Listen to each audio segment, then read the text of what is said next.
Hey, hello everyone, and welcome to another episode of the Deep End with Ed podcast. The deep, The Deep End the deep end, with Ed Robinson. the deep end. As we get ready to launch into season number 4, I wanted to share some information that I received from some of our listeners. I call it listeners' feedback, and there was a couple of things that there was a common theme that people were sharing with me. One is that they wanted to hear a little more information about wellness. We'll talk a little bit about that wellness, making sure self-care, you're taking care of yourself. They wanted information regarding day-to-day practical living tips. And then they wanted information to offer them or to inspire them to move towards hope. And so as I thought about that and tuck in all that information, I decided that with season number 4, I want to present a series of episodes that focuses on difficult emotions. Think about that. We all have emotions that we deal with, and some are very difficult. However, before diving into these difficult emotions, I wanted to give you a lifeguard tower moment. Now, remember, a lifeguard tower moment is something that you do for others. So here's your lifeguard tower moment. I want you to Google the word Ubuntu. Ubuntu. U, B as in boy, U, N like Nancy, T like Tom, U. It's pronounced Ubuntu. Ubuntu. And what Ubuntu is, it is an African word that is translated to mean I am because we are. In other words, humanity. And let me give you an example of how this played out. And you can even Google this a little bit further also. In 2008, former Boston Celtics head basketball coach Doc Rivers, this is before he came to the LA Clippers and before he moved to his current team, he used the philosophy of Ubuntu with his team to win the NBA championship over our beloved Los Angeles Lakers.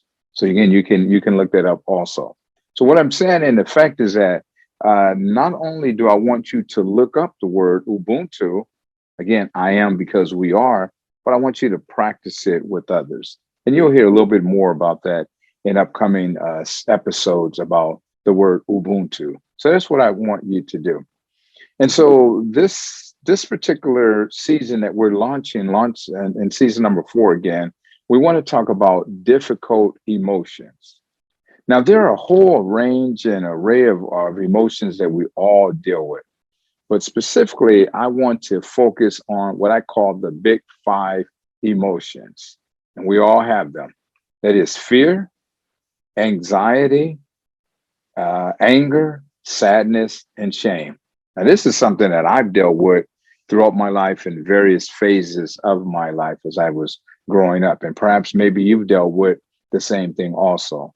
But on this first episode, episode number 1 of season number 4, I want to focus on fear. And let me set it up by sharing with you a true story that actually happened to me. So I'm old school. I still go outside and I water my grass. I know I can get sprinkler systems and all that type of things or whatever, but I actually still water my front and backyard. My lawn is because it gives me an opportunity to just kind of like get out of the house, refresh, connect with my neighbors, get a sense on the pulse of the community of what's really going on, as they would say.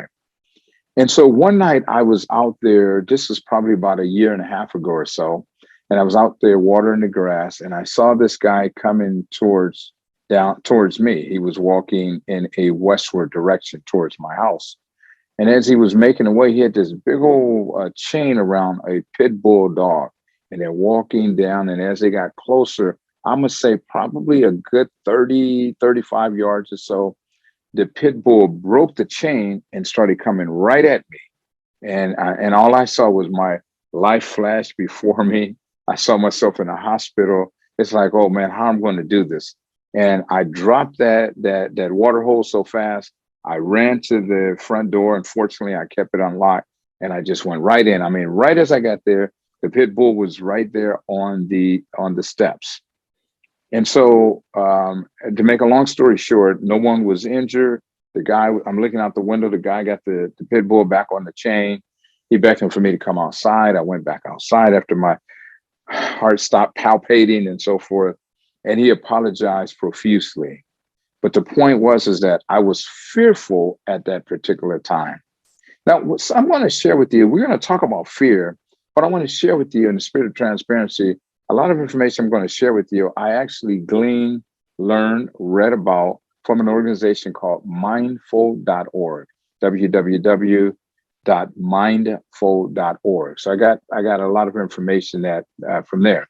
However, Webster's dictionary, O.G. Webster, who's been around a long time, defines fear as an unpleasant emotion that is caused by the belief that someone or something is dangerous, likely to cause pain or a threat. So, for instance, back to the pit bull story, fear gripped me. I got to be very honest with you, but it didn't grip me to the point where, as they say, I was nervous in the service, hysteric in the barracks, about to panic on the Atlantic. I was able to break away from it, but it gripped me because I saw a serious threat that was coming my way. I wasn't going to try to be no macho man. I wasn't trying to do any of that because I knew that, it would have been real bad if I stayed out there and try to tangle with that dog.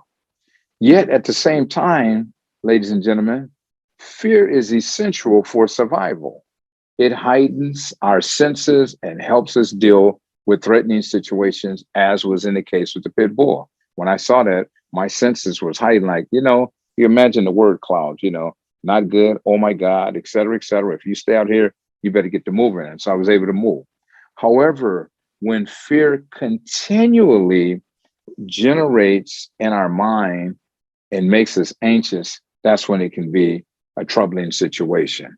So when your whole, every day, you're thinking of fear, fearful thoughts, I'm going to get laid off my job. I'm going to get a bad health report. I'm not going to do good in school. I'm not going to make the cheer team. I'm not going to make the sports team. I'm not going to get this promotion, and it goes on and on and on. And we live in a fear-laden, LADEN society. Yet, if we learn to manage the intense energy of fear, it can powerfully help us. And think about this. When you look at all of the current events that are happening in the world today, think about what's happening on both the local level, wherever you may live, and in this world, as well as on the world level. There's a lot of things that are happening. And when you think about that, life can be very scary and very fearful. Think about the war in Ukraine. I feel really bad, and as I travel these United States from the East Coast to the West Coast, even at the airport and various businesses, I see the yellow and the blue flag, which is solidifying that folks are standing in unison with Ukraine. I'm not here to make any political statement, but life is life. And so you think about the war in Ukraine. You think about all of the mass community shootings at schools, a recent one up in Sacramento, California. Think about all of these things. People are just going to school. They're going to have lunch. They're going to the movies or whatever, and somebody comes by and sprays them with bullets. Think about the rampant identity thefts, scams that are going on. People are calling you, telling you to give your personal information, and unsuspecting folks are doing those things, and it's working against them. Think about the racial divide that's in our country. Think about that, the racial divide itself, and I don't care what the hue, the pigmentation, the color of one's skin is. The only color that really matters is the color blood, which lets us know that we are humans. And think about abuse of senior citizens. People are abusing them physically and in all areas. I mean, I read a story in California about a guy who got caught, some 50-year-old guy got caught sexually abusing an 85-year-old woman who was in a senior living assistance program. I mean, it's just terrible. Or you think about the smash and grab robberies that are taking place. You think about the pandemic itself, just to mention the fear, it's enough to drive our fear meters all the way off the chart, where you're just overwhelmed and it just seems like nothing is going to happen for you. So what does one do? What can you do during these difficult emotions called fear? So again, fear is the first one that we want to talk about. And you might know someone in your family, You might know someone on your sports team. You may know someone on your job. You may know someone in your faith community. You may have a neighbor or someone who's dealing with fear. Let me be real clear. I, Ed Robinson, I'm not a guru as it relates to fear, but I face fear. I've struggled with fear. I've had challenges on personal level as it relates to fear when I was younger and coming up. And so I'm urging you to share this episode or this podcast with someone, so hopefully they can get some basic tips on how not to live a fear ridden life. It's really sad when I see all the things how fear has really messed people up. So personally, again, I learned that recognizing that fear is present helps us to stop it from taking over our lives. Let me say that again. I learned over my life, when I recognize that fear is present, then it can help to stop it from taking over our lives. Again, I know I keep going back to the pit bull story. I knew that the pit bull situation was there. I could have just panicked and not did anything, and you wouldn't see me on this episode or any other episodes. But I realized I needed to do something. I needed to make a move. I needed to recognize and call it out just like it is. And on this episode, I'm going to give you some practical tips that can perhaps help you to move forward when you are dealing with fear. So how does one loosen the grip of fear from their lives? So I have 10 simple suggestions. They're not going to be novel. They're not going to be earth shattering. You don't have to have a degree in neural science or anything to understand it. They're going to be 10 simple practical things that I've read, researched, gleaned, and I want to share them with you. And so I want to be able to do that. So the first thing that I want to tell someone is to stop beating yourself up. I can't tell you the number of individuals that I've dealt with as a coach, as a former pastor, as a parent, as a leader in corporate America, as someone who is immersed in the media. The number one thing that I see is that people are constantly beating themselves up. Recognize that fear is a human emotion. It's something that we all deal with. So it's a normal, natural emotion. Now, they may take a moment to conquer them, but as the old saying goes, life is hard by the yard, but it's a cinch by the inch. So the first thing that I would tell anyone is to stop beating yourself up. In other words, if you have to turn off that mental recorder that's constantly saying, I'm scary, and look what happened to me last week, look what happened to me 10 years ago, and you keep playing that same tape over and over, you got to just stop where it is. And you got to start again talking to yourself and encouraging yourself and saying to yourself, as my wife's grandfather used to say, I'm not going to let the same tree limb knock my head off twice. So translated, I'm going to do something a little bit different, which is another tip I'll talk about a little bit later. But the first thing is stop beating yourself up. Think about this. We talk to ourselves probably more than anyone else on a daily basis. We're constantly talking things to ourselves. We're saying things like, that was dumb. That was stupid. What was I thinking? Oh my God, really, I thought that I can really do this, versus feeding ourselves positive things. It's a wonderful day. It's a great day. Great things are going to happen to me. Today, I'm going to thrive. I'm going to do something amazing today, and something amazing is going to happen to me. I'm going to go out my way to help someone else. So the first thing, again, is you got to stop beating up yourself. Then the second tip that I offer for your consideration is to just chill. Chill. I know in my life, when I was fearful and never really kind of understood all of the emotions that were connected with fear, I would just push hard. I'm just going to push through it, power through it, as they would say. In sports, they tell athletes to push through the pain and so forth. That's the same thing that happens with what we do with fear. Sometimes we just run real hard.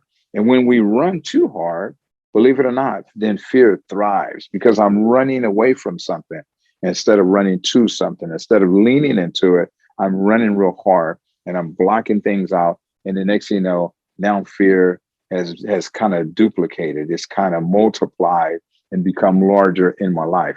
So I tell people to just kind of chill. I am a real simple person by nature. Anyone who knows me, I'm real simple. One of the things that I love to do, and I'm really grateful and thankful. I thank God that the pandemic is starting to subside.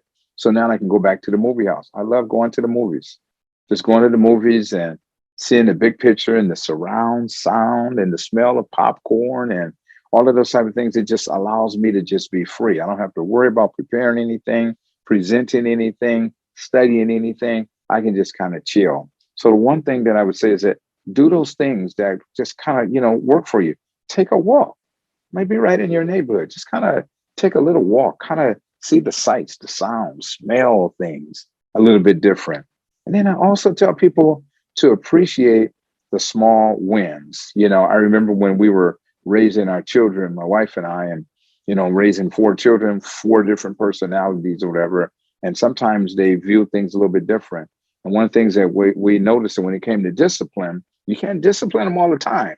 You got to celebrate some of the wins that they had also. And that's the same thing that I say to you, is to just chill and to celebrate the wins that are going on in your life, the WINS, the wins in your life. And then thirdly, I would say is just mix up your routine. Do something a little bit different. If you're used to dressing casually, male or female, I would say to yourself, dress up. Let me just dress up. I'm gonna do something a little bit different. I'm gonna wear something different. You ladies that dress casual, bring out those red bottom shoes and put them on. You guys that are like to wear your suits or whatever, bring out that Brooks Brothers suit and put on your Stacey Adams and something different. If you got to put on a Stetson hat or whatever, then put that hat on or a fedora or whatever they call it. Do something different. So mix it up a little bit. Go to a different restaurant. If you go to whatever it is, IHOP, or if you go to Olive Garden all the time, try something a little bit different just to kind of mix up your routine. And when you go home from school, whether you walk home from school, whether you drive home from school or from work, take a different route. We just kind of look at a different vista and see something that's a little bit different towards that end. In other words, what I'm saying is that most of us, if the truth be told, we live our lives on autopilot. We just kind of get up and we do the same routine or whatever.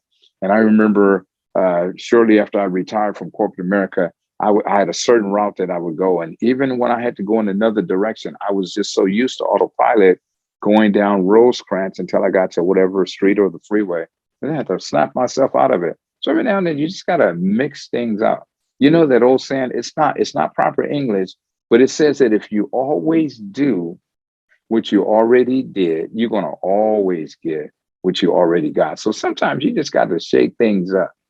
Number 4, also, I would say be curious about your fear. Think about children. Children are curious. Children will ask all kind of questions. There used to be a TV show that was out there, and it said something like, children ask the darnest questions. And I never forget, a friend of mine is named Mike. Mike was a master mechanic, white guy. I'm obviously black. And I was at his house one day, and his son, I don't know, I think his son was like 5 or 6 years old. And he came to me and he said, Mr. Ed, he says, why are you black? And my friend Mike just got flushed red, like, oh man. And so he wanted to immediately shut his son down. I said, Mike, no, don't do that. This is a teachable moment. And fortunately, his wife had flowers in the yard. It's a true story. Had flowers in the yard. And I took the young man over there and I said, what is this thing right here? And he said, it's a flower. And I said, what color is it?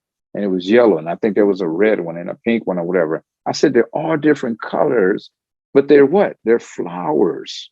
And my friend Mike told me afterwards, he was like, dude, I was so embarrassed, man, because, you don't talk about that things. Most people are very uncomfortable with it. And so I told him, no, because then your son will always think that he did something wrong. He will lose his curiosity as well as creativity. I think the same thing applies to our fear, is that when we look at our fear, it's important to look at what frightens us and why does it frighten us? Why does it? I'm just making this up. If you are afraid of heights, why does it frighten me when I get on an airplane? Why does it frighten me when I get on a ladder? Why does it frighten me when I have to stand up and give my name in a public setting, i.e.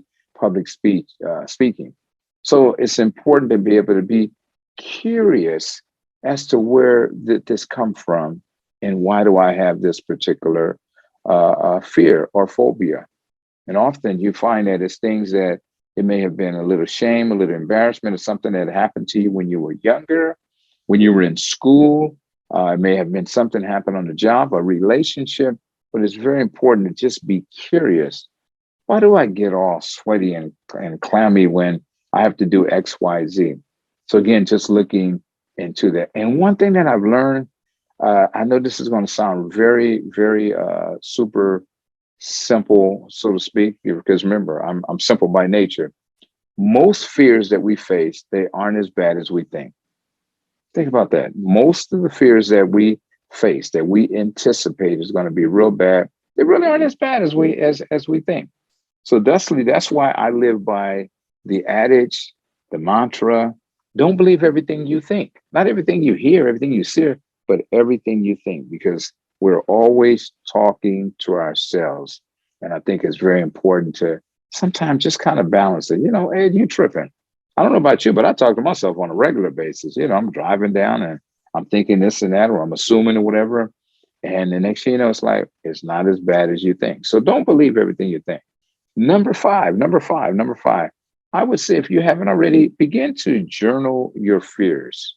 In other words, write them out. And the reason why you're doing that, it gives you an opportunity to get acquainted with your fears.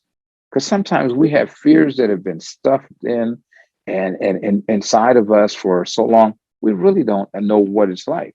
And so I would say journal your fears, kind of, know what it is, and pay attention to the fearful thoughts when they arise and what the triggers may be.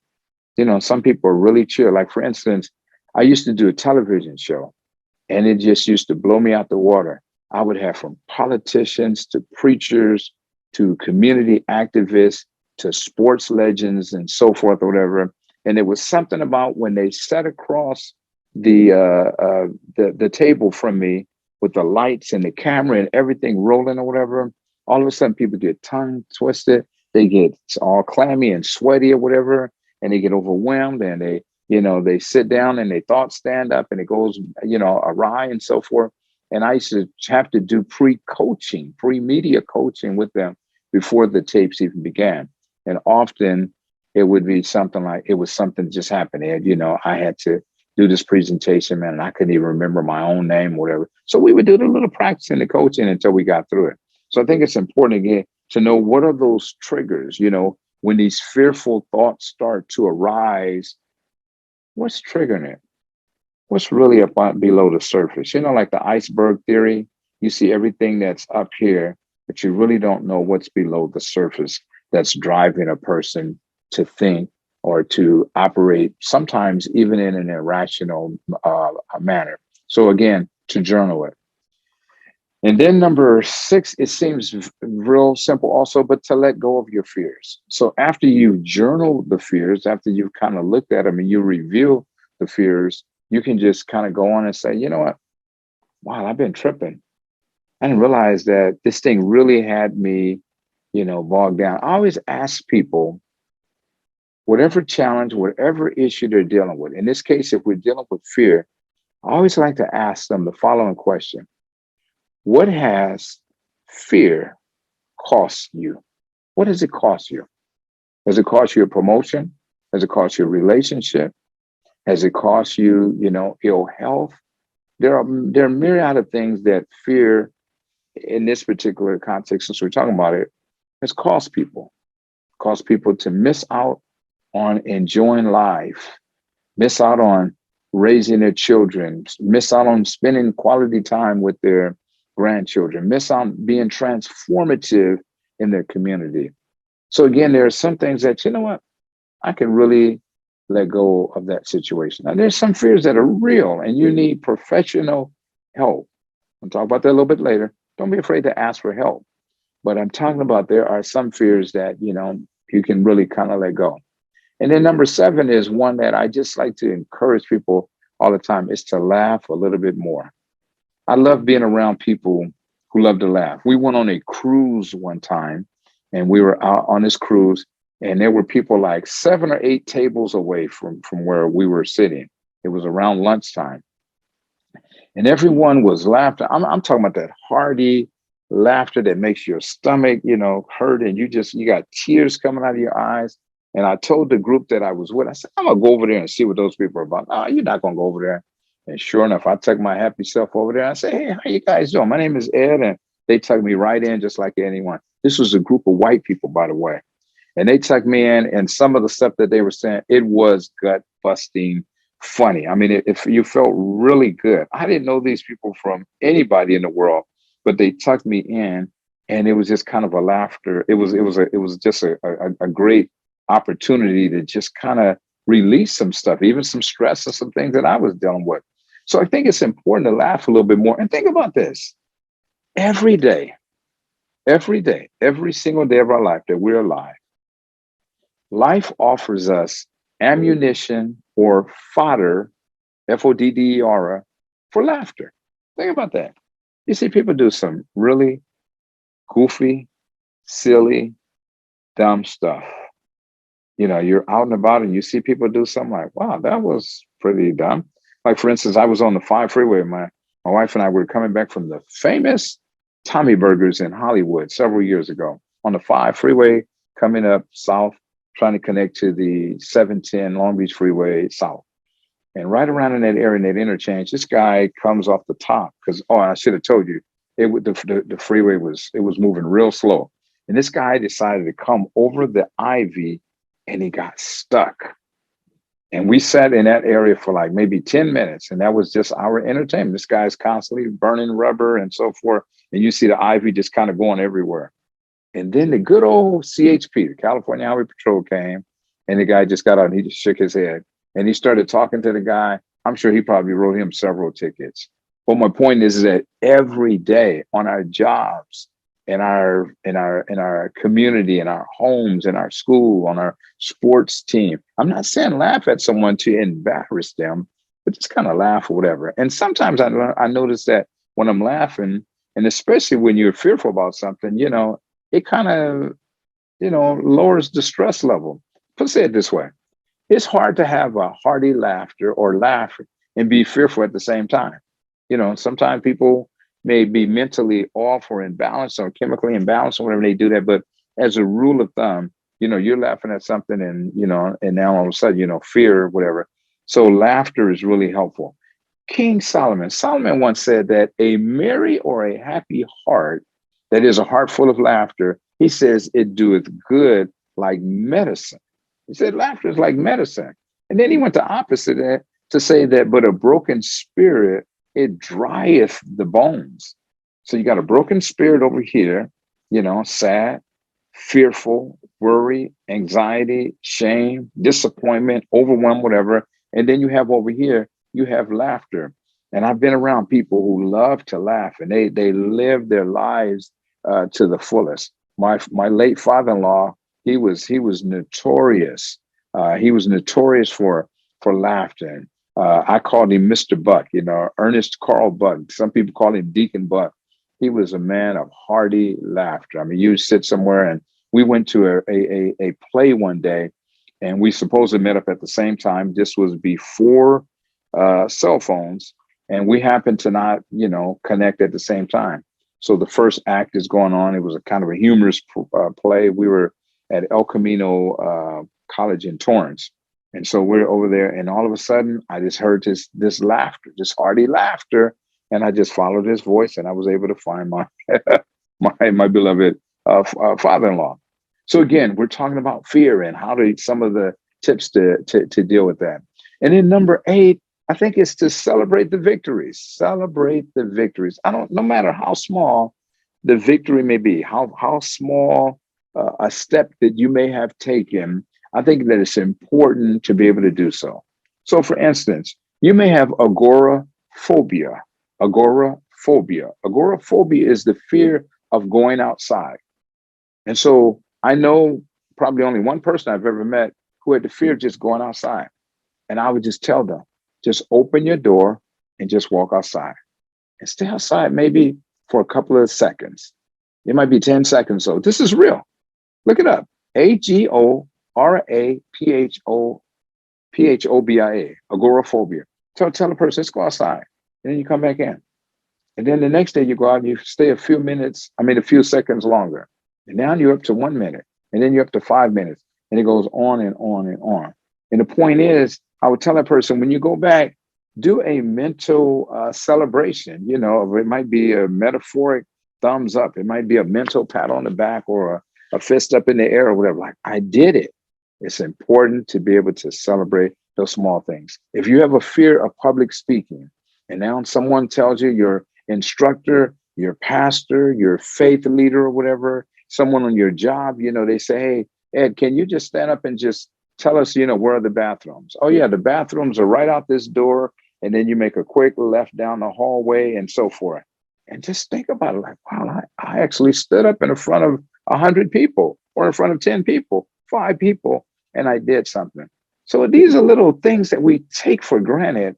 I'm just here to remind you of those type of things. And then you celebrate the little victory. If you're nervous about driving and so forth, then you get to the point, just kind of drive down the street, park for a moment, get yourself together, go back home. And it's little things like that. And you just celebrate them. So again, I know we're not, for the most part, we don't do those things, but I think it's important.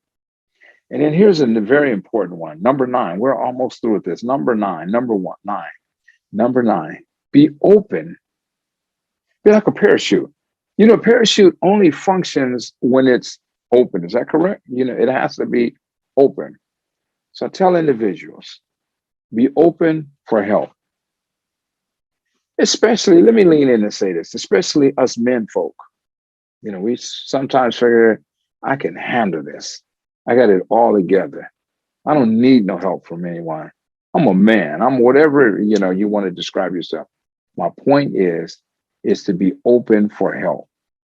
You know, one of the best coping methods that I've learned is being able to talk with a trusted friend, a family member, a neighbor, a coworker, someone in your faith community or whatever, is being able to talk with them. And I noticed that sometimes I do a lot of talking, as many of you probably would not be surprised to know at all.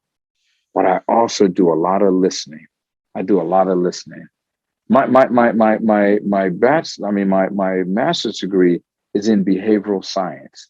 So I am trained as a behavioral scientist with an emphasis on negotiation, conflict management, mediation, alternative dispute resolutions, et cetera, which translated, all of those big words means that you have to have the ability to listen, to reason, and to connect.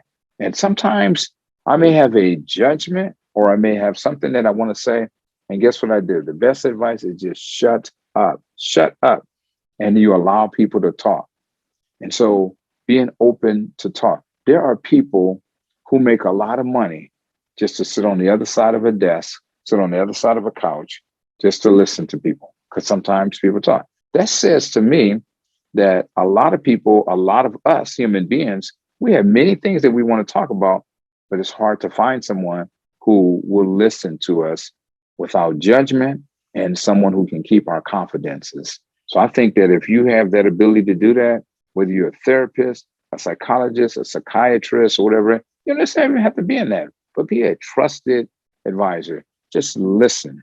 The late Dr. Fred Darby, when I was taking courses at Compton College, I took a real estate course. He was like a real estate guru, and he would always begin his courses with a quote. And I used to get there, I just needed to hear a quote as to what he was saying. And he would often say this one: listen not for what I say, but for what I mean. I know that you believe that you understood what you thought I said, but I'm not sure that what you may have heard is what I meant, end quote. And so, like, well, wait a minute, what are you talking about? The point that he was trying to get us to see was listen with the intent to understand and to connect with people. And that's how you build relationships. So be open for help. But let me just put a little caveat in there. You don't have to accept everybody's advice. And let me be real clear. If you haven't realized this already, everybody, or if I can say it this way, everybody has an opinion as to what you need to do. So be mindful of the advice that you get, and you don't want to just take it from anybody. And then don't be afraid to seek professional help if necessary. Don't be ashamed. The stigma, the taboo, that I'm dealing with fear, depression, whatever it may be, anxiety, worry, whatever, that I have see a psychiatrist, a psychologist, a therapist. Don't trip over that, because there's an old saying: what gets revealed, what gets revealed, what is revealed gets healed. What is revealed, REVEALED, what I reveal, it eventually can get healed. And then number 10, the last one is push open the door to your fears. Just push open the door. This is similar to number 6, but this time, after seeing it, after touching it, after journaling it or writing it out, after being curious about it, you got to let it go like a bad habit. I know some fears are well entrenched, and you may need professional help to do so. But there are some fears that are what I call grass top. It's at the top. It's low hanging fruit that can really be addressed. Again, if you just think about it and say, you know what, today I'm going to push open the door. Like for instance, I can swim pretty good. I'm not a professional Olympian level type of swimmer. But one of the ways that I've taught people to swim after teaching them the basics in the shallow water, it's time for us to go to the deep end. And I push them in the water, or I used to do that in my younger days, but we'll get in the deep end and then I'll show them how to, swim, remind them the thing that we did. And what happens then after a little while, they go across sideway the pool, especially like a residential home pool, or in the backyard. And they're like, well, Ed, what happened? I said, because it's the pressure of the water on the deep end that holds you up. And so that has opened up like a floodgates of folks like, wow, Ed, I'm 40 some years old. I'm 50 some years old. I'm 30 some years old. And I've always had a fear of water. And now, I learned the basic strokes. And so we practice a little bit more, or I tell them to go to the local swim center, the nautical center, and learn how to be more proficient or whatever. And the point is that because they were able to lean into it, it opened up the door to help them out. It's, as I said earlier, think about all of these fears. What have they cost you today?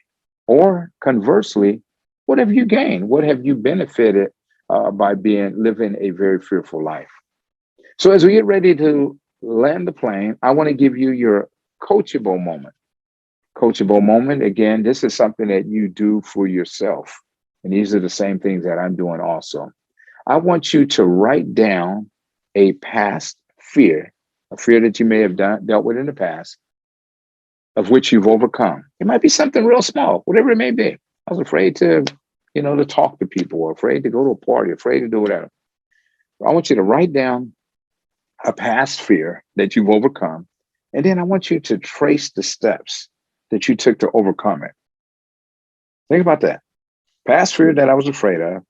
What did I do? So I trace back the steps to overcome it, and then repeat the process currently or going forward with the fears that you're dealing with.